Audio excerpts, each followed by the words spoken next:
Welcome to Digital Marketing ROI, the podcast that connects marketing to your business's revenue and covers everything you need to know to stay up to date in this crazy digital marketing world. Welcome to Digital Marketing ROI. I'm your host, Crystal Vivian, and today I am joined again by our incredible social media team, Joe Kuharich. Hello. And Melissa Wyrick. Hi there. Welcome back. It's great to have you guys back on the show. Yeah, great to be back. Social Team 2.0 resurgence. We're back with a vengeance. We are talking today about social media content for businesses, especially after our last episode. What content actually works for social media? How do we actually create content? So today, that's what we thought we would address. Let's dive deep into how to create a social media content strategy that helps businesses build their brand and a community of fans. Ultimately, that's the goal, right? We're building the brand and we're building that community. Before we get started, I do want to say there's a lot of nuances for each individual social media platform that a business can be on. We'll touch on some of that. We tend to focus more on Facebook and Instagram and LinkedIn. The vast majority of the information we're going to talk about today really covers any platform that a business might be publishing on. And if you're listening to this and you have questions about a specific platform, write them down and send us an email. Go to our Facebook page or our LinkedIn and send us a message there, or you can send us an email. We'll answer that individually.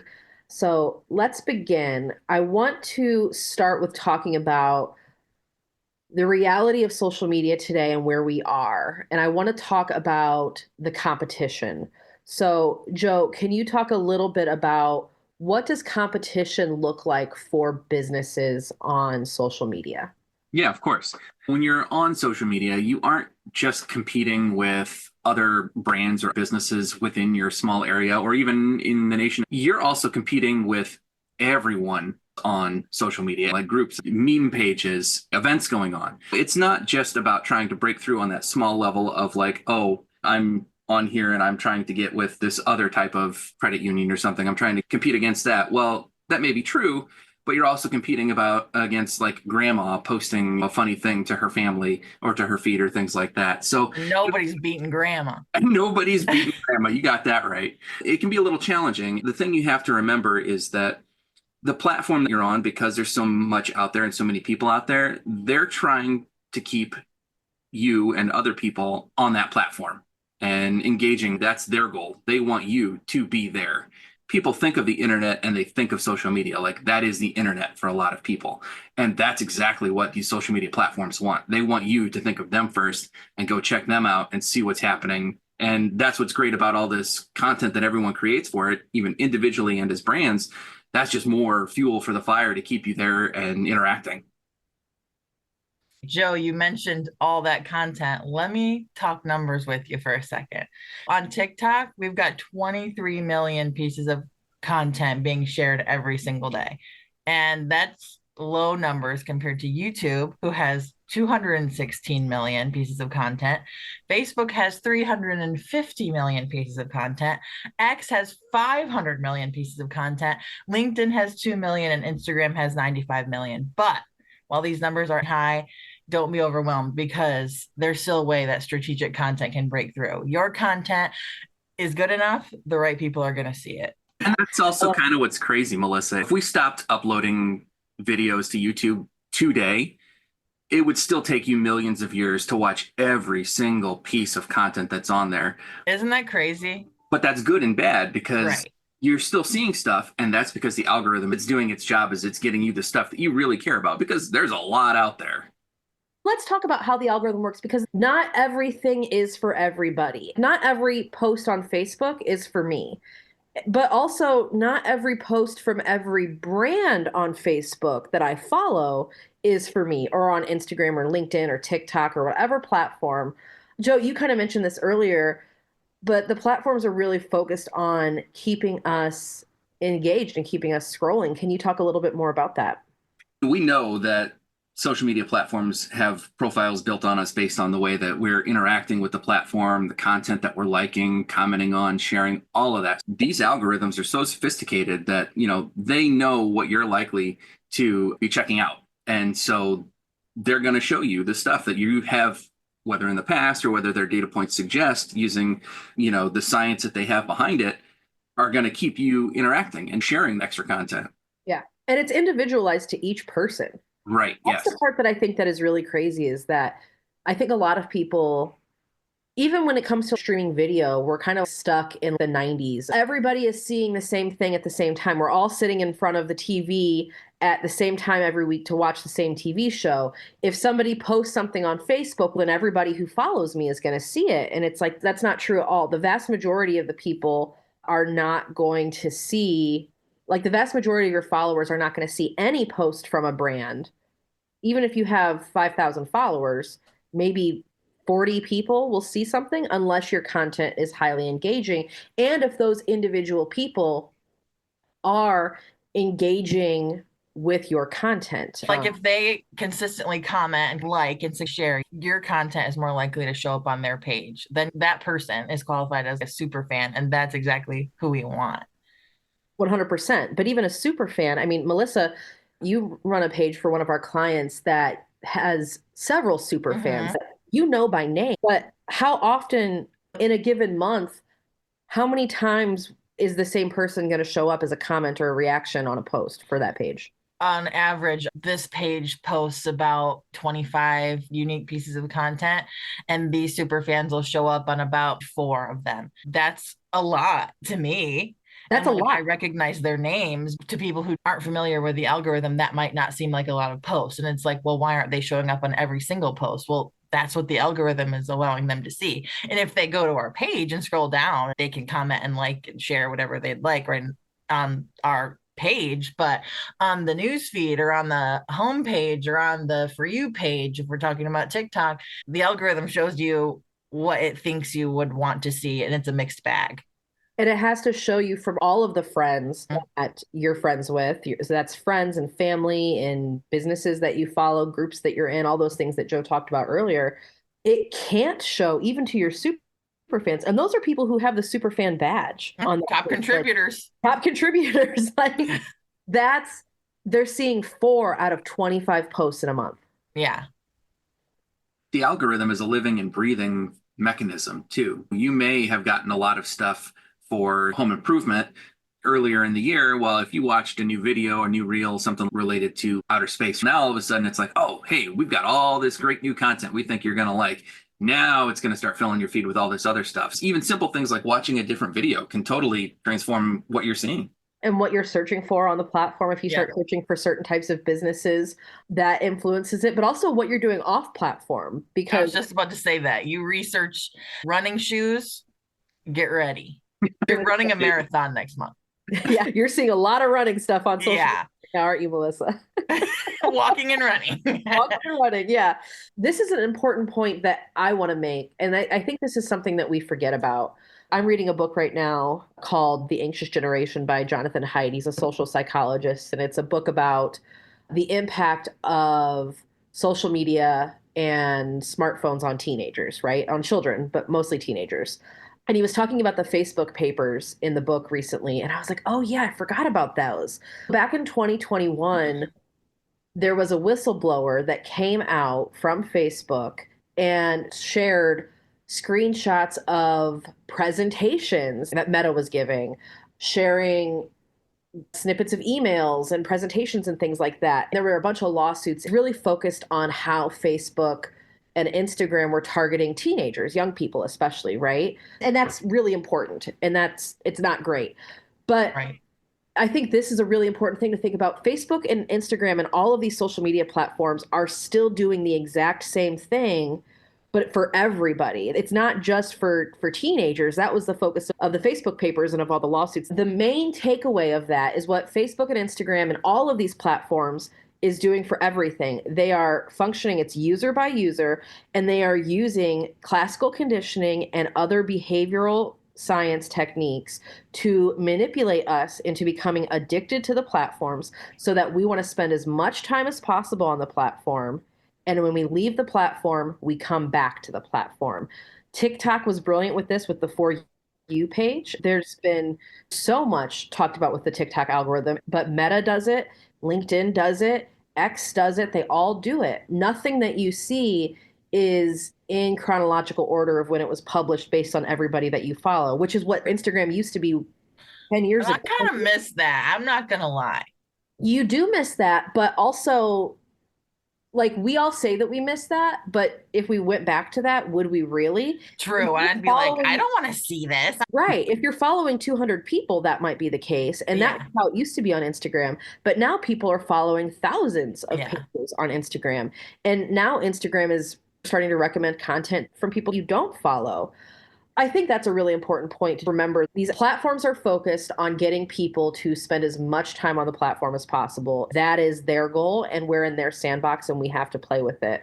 One thing I want to say about that is they want you to stay on the platform, and that means they don't want you to click on links that lead you outside the platform. The algorithm does not like those posts, and it's way less likely to show them to people, because then people might click on those links and leave the platform and they might not come back. That's not what these platforms want. 100%. That's 100%. Melissa, at the risk of making you the numbers girl, can you talk about engagement rates? What are the average engagement rates for these platforms? So let me just give you a list. We've got Instagram sitting at about 2%. Facebook is at 1.4%. X, formerly known as Twitter, is 1.6%. LinkedIn is 2.8%. TikTok is 2%. And Instagram Reels is 1.9%. The hard truth of this is most followers will see 0 posts from a brand if the content's not engaging. Like, the algorithm's not going to recommend your post if people aren't engaging with your post. Some of your followers might see your post, but your non-followers are more likely to see your post if your followers share it to them and if your content ends up on the recommended pages. As the algorithm sees your content as engaging, starting conversations, not actively selling your product, because nobody wants to scroll and see just digital billboards. Like, people aren't on social media to buy stuff. They see ads consequentially, but it's a content space, not an ad space. I think that's really powerful. It's 2%. 2% of the people who see that post are engaging with it. That's an average engagement rate on Instagram. That is very low. Mm-hmm. That means that if we showed 100 people a post, if it's a good post, 2 people are going to engage with it. So we get wrapped up, I think, in sometimes in thinking that, oh, we have to go viral. We don't have to go viral. Going viral also isn't going to actually help your business if you're going viral and the people who are seeing your content aren't in your target audience. The goal isn't to maximize being seen by everyone and then getting them to see your post and then rush out to buy a product, which nobody's going to do. Right. The point is to cultivate that community of fans. Right. The idea is to get people to think of you and your business first when they are ready to do those kind of things. You know, you want to be that helping hand. You want to be that friend that's there to make them laugh and to educate them about things, like help them out with a project by giving them tips. So they're scrolling social media. As people, think about yourself. We aren't consuming that kind of content with the mindset of wanting to be sold a product. You know, we're going on social media to get away from things and see different things and fun things most of the time. Some people don't go on there for that reason. They go to be unhappy, but that's a whole other story. They're going on social media to either be entertained or to communicate with other people, right? To be social. Yeah, it's right there in the name. Right there in the name. And it's not to say that there aren't ads there. Right. But the ads sometimes you might enjoy the ads because they're targeted so precisely to you. Right. Are you buying those walking shoes that you're getting ads for? No, because I have giant feet and I have a pair of walking shoes that work for me right now. And they're men's dad mowing the lawn shoes, and I'm not ashamed. But jumping off what Joe said, that your brand should be the first thing that people think of when they're ready to buy that product. I know Duolingo is a huge business compared to small and mid-sized businesses that we're targeting and talking about. But with their big campaign of Duo, their owl dying, number one, it's the beginning of the year, so a lot of people's resolutions is learn a new language, and so they implemented that owl dying at just the right time. It's like, oh, I was thinking about learning a new language this year. What's going on with Duo the owl dying? I'm going to check out Duolingo. And that's the thought process that brand wanted you to have. It was entertaining. It got people talking about it. And we're curious and we want to be entertained and we want to be surprised. I thought it was great. I was obsessed with it. You guys know this because I talked about it like every day for a week. But it was super entertaining. It was super shocking. It was different. And at a time where social media usage spikes in January, right? We always see that it falls off in November and December because people are busy with in-person things. But then January and February, the weather sucks. We're all stuck inside. Duolingo took advantage of that and did the weird publicity stunt. It very much seemed like it was an April Fool's joke, but just went on for a long time. And like the whole thing was, oh, well, if you do your lessons, then we can still save Duo. All the other characters died and they were selling products. They sell a lot of weird stuff in the Duolingo shop. Boxers. With like padded butts. Like, yeah. It's a choice. It's a choice. But it's their brand, because they're a national brand and because of how they've built their brand on social media, they get to be weird. And those things don't alienate people who don't want to buy those products because the product is still good. Like Duolingo is still a really good product and the content is really entertaining to people.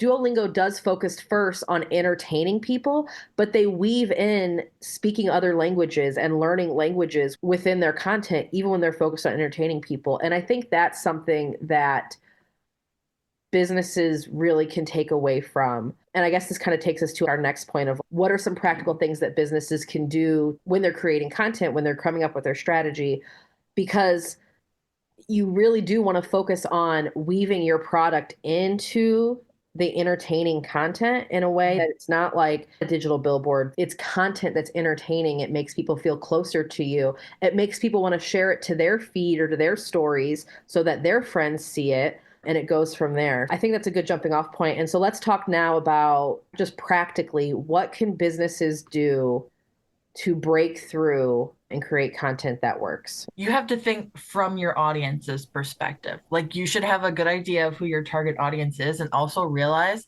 that your target audience does not necessarily mirror you and your desires. Your audience is a different entity in itself.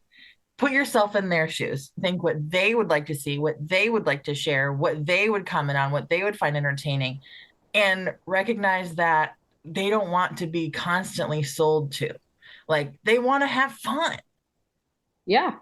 And they want to be educated. Like we always say, it's 20% promotional. We can go, the rest should be engaging and educational. You can also educate your audience too. A lot of people love to share advice, tips, or hacks, and it's just as valuable as funny memes.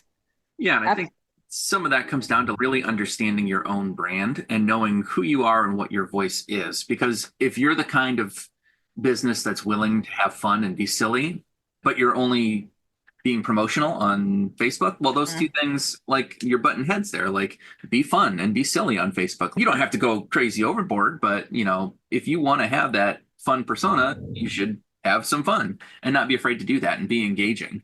I think any brand should be, if you are on social media as a brand, you should be willing to have some fun because that is the only way. Like, you have to be entertaining. That's, I think, really key. You have to be fun. You don't have to be weird or silly, but I agree with you, Joe. I think fun is fundamental. Fundamental. Yes. And like I said before, you know, providing educational content to your users, that's a great way to get people to interact with your content more. If you have a lawn service, thinking about, you know, different times of the season, give tips on how to get rid of problem weeds that you know people are going to have, or think about the questions people commonly come to you with. Answer those questions with a video or an infographic, because then when people really need a big job like reseeding their lawn or dethatching, things like that, they're going to come to you because you helped them out when they needed you. Mm-hmm.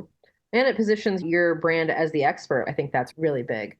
Another thing I want to add on, another tactic, is collaboration. Collaborating with other brands that may not be within your industry, but are also trying to reach your target audience. People love collaborations in a way that makes sense for them. The other thing you could do is collaborate with other people in your local, like especially for small and local businesses.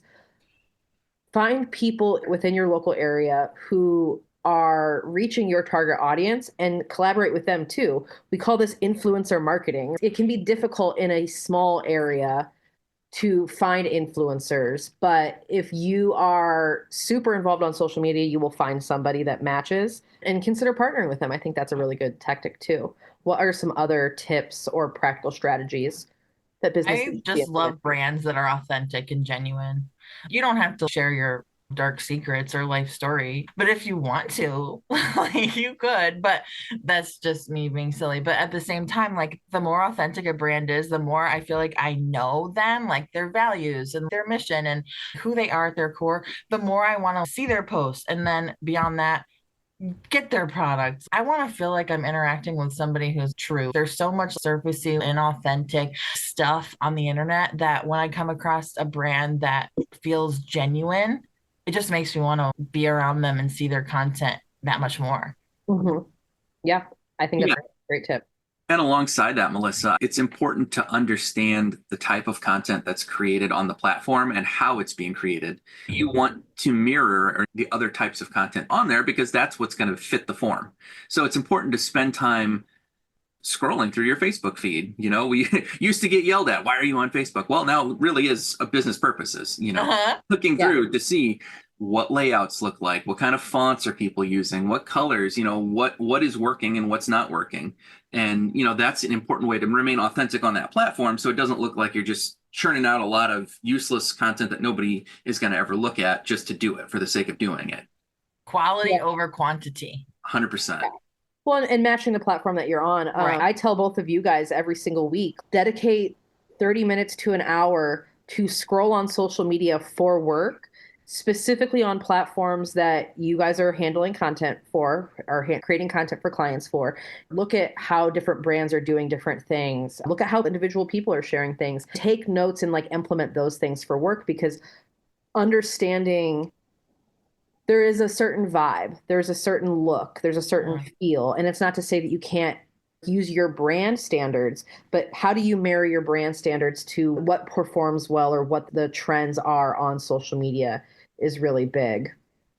Melissa, you kind of talked about a little bit of this earlier, like switching up the type of content and not posting links on platforms because that takes you off site. Can you talk about other types of content that brands can experiment with on social media? Yeah, everybody knows the regular photo posts, and those are still great. There's nothing wrong with posting photos. We love it. Just make sure if you're posting on Instagram, now the shape has changed from a regular square to 4:5. So keep that in mind. Also, we've got infographics, which can be just one slide or a carousel post. Instagram really loves carousel posts because it keeps people on the platform longer, looking at posts longer, and the engagement rate and carousel posts is amazing and they perform great. Also, I just want to give a shout out to UGC, aka user generated content. My biggest client, Bennington Pontoon Boats. I love gathering UGC from them because who doesn't want to see pictures of people on a boat? Their professional photography is great. There's so much to choose from.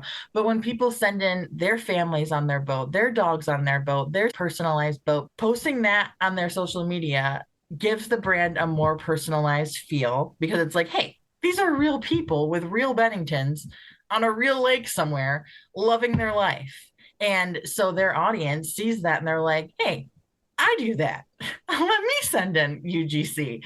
And so then it's just like a constant loop. Like the more you can get UGC from your audience, the better, because it just creates like a real and tangible feel for your page, and everything's not, glossy and everything's not perfect, but it's real and it's authentic. Yeah, I think that's excellent, Melissa. And, it's all about using your tools correctly. When we think about video and the content we're putting on there, you want to use it in a way that people are actually going to consume it. How are most people consuming it?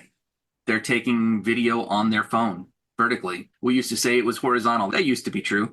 Now, the photographer in me says, I got to go vertical because that's how it's being used. You have to use the tools of the platform the way that they're being used. And that's also true for different areas of the platform. The main feed, we focus on engagement first in Facebook, thinking specifically, but they also have an events section. And that section is geared more towards people who are likely to go to your event. And that algorithm has its own target to get those people to come in. And the same is true with videos. There's the Reels section or your main feed. You can think about, is this going to perform better just in my feed? Is this a feed video or something raw and authentic that I want to do just on a reel and throw it out there for people to check out. So it's important to think about the different tools that each platform has and each section that has. Yeah, to add on to that, I want to touch on really quick because everybody thinks, oh, stories, we need to focus on stories and not the feed at all when it comes to Facebook or Instagram. I think that is very misguided. The feed is how you reach non-followers and followers alike. Your stories, whether on Instagram or Facebook, are for your most close followers. It's going to be a much smaller group of people. You're not going to reach a lot of non-followers in your stories unless you are tagging somebody or somebody shares your story to their story and creates that loop. That's why you see a lot of people say, oh, to enter this contest, share this post to your story. And then it creates that feedback loop, right? But I think switching up the type of content, using the different types of content, and then using the different tools to your advantage is really big. A couple of quick tips I want to just quickly mention, and I think we've mentioned this one before, is start with one platform. Don't feel like you have to be on every single platform. In fact, being on every single platform and trying to be everything to everybody, it's going to run you ragged. It's going to burn you out. Focus on one platform and master the content there, and then add another one on. Or if you want to start with two, start with two. Don't really go beyond two until you feel like you've really mastered those platforms. And then I think both of you mentioned this, but just making sure that you're on the platforms that you're publishing on, I think is really big. So the last question that we always ask on this podcast is all about ROI. When it comes to ROI for social media, the goal of social media is to build your brand. To build your brand, you have to post engaging, relevant content to reach people, to get your content to show up more often in people's feeds so that you are top of mind, like you guys said earlier, so that when somebody is ready to make that big purchase, they think of your brand first. That is a very long way to get to ROI. In the meantime, on a monthly basis, the best thing to do for tracking ROI and to see if you're being successful is to look at your metrics. So can you guys talk about what metrics businesses should be tracking and why those matter? Okay, so we're looking at impressions, we're looking at reach, we're looking at engagement for each platform. And on Facebook, that's likes, reactions, comments, shares. Shares are like the absolute queen of all the reactions.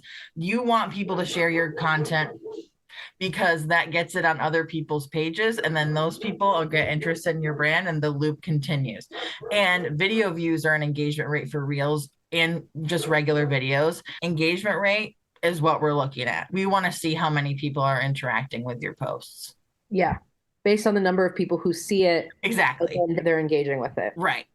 I think that's really important. And that's something that we finally have been able, like we used to have to do a bunch of math to figure out engagement rate. And now here at FDS, we have a new reporting tool that shows us our engagement rate every single month, but it also lets you know how well you're doing compared to the national average. Like you said earlier, Melissa, the average engagement rate on Instagram is 2%. On Facebook, it's 1.4%. The engagement rate is so low on these platforms. So when you see, if you got a 3% engagement rate on your page, that's incredible. Not just looking at your metrics, but comparing your metrics to platform averages and national averages. You can look at different engagement rates for different industries too. I think that really matters. I wanted to mention along with that too, that, when you're doing reporting, you have to remember that social media is not happening in a vacuum. So you've got these numbers. Yes. What else is going on? What story do these numbers tell? Is it a certain season? Is it November, December? Are people spending less time on social media? That's going to affect your metrics. It doesn't mean you're doing anything wrong. That's just what's happening in the world at that time. Depends on your type of business. Like you mentioned, the lawn care business, their numbers are going to be up in April, May, June, July, August, September, and October, maybe, and they will be lower in the winter. You just have to think about your type of business. For sure. And there's just so much more that goes into it, but the metrics give us a baseline to compare and contrast and to build that story of what is actually happening here, what's going on. So you have to think about it as a whole. I love that. 100%. Wow. This has been one of the most fun conversations that we've had. I thank you both for all of your insights, all of the takeaways. I think there's a lot of actionable items here for our listeners, and I really appreciate you guys taking the time to chat with me today. Thank you for having me. It was super great. Happy to be here. Thanks, Crystal. You're welcome. Thanks, you guys. All right. Well, that is it for this week's episode. Thank you for listening. If you found this episode valuable, please leave a rating and a review of the podcast on whatever platform you're listening to us on. It's the best way to make sure that other people can find our podcast and get this information as well. I'm Crystal Vivian, and we'll talk to you next time on Digital Marketing ROI. You've been listening to Digital Marketing ROI from Federated Digital Solutions. Do you have an idea for a future episode or a burning digital marketing question? Text ROI to 45364 to get a link where you can share your idea. Subscribe to get new episodes every other Thursday, plus Tip Tuesday insights every week.